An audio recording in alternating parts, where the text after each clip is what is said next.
Beberapa tempat yang lalu, seorang pemazmur bertanya, apakah manusia itu?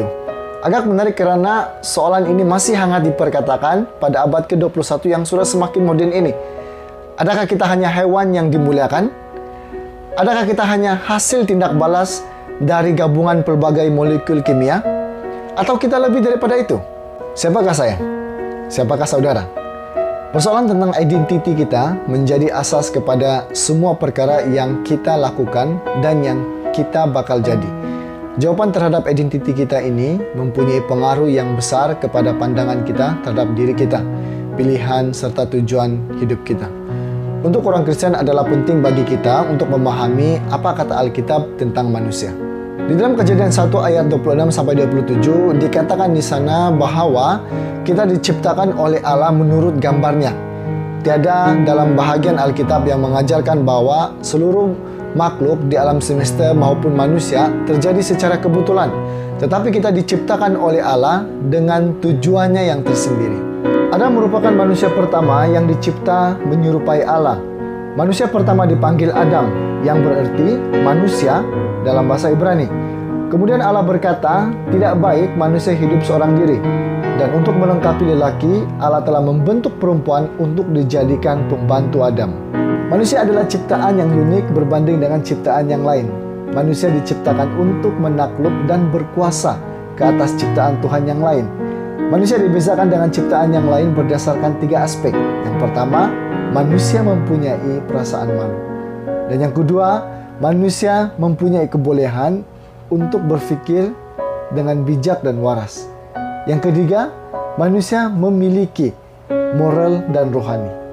Manusia bukan hanya terdiri daripada tubuh saja, tetapi manusia terdiri daripada 3 komponen, yaitu tubuh, jiwa, dan roh.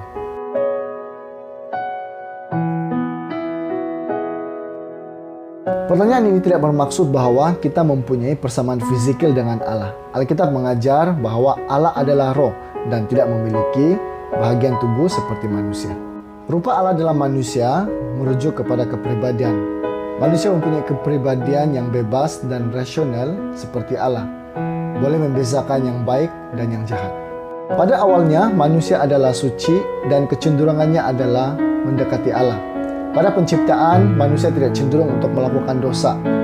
Meskipun manusia boleh dicobai, dia tidak dipaksa atau didorong untuk melakukan dosa. Adam dan Hawa melakukan dosa dengan sengaja karena mereka memilih untuk melakukannya.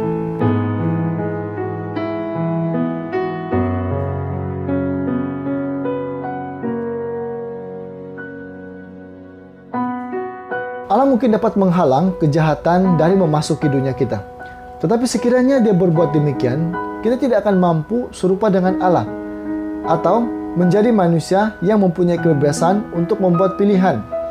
Kita tidak diciptakan seperti robot atau patung yang tidak pandai berkata-kata.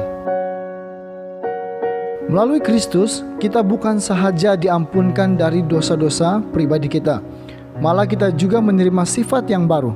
Penyelesaian berita baik itu adalah radikal. Bukan hanya kita mengalami pengubahan luaran, tetapi juga pengubahan dalaman yang mengubah hati, emosi, dan kehendak kita.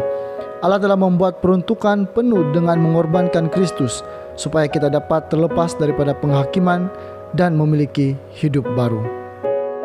Bagi menjawab persoalan tentang siapakah saya, Alkitab mengajar kepada kita bahwa kita adalah ciptaan Tuhan yang paling berharga dan unik karena kita diciptakan menurut gambarnya. Kita berharga di mata Allah dan roh kita lebih berharga daripada seluruh dunia.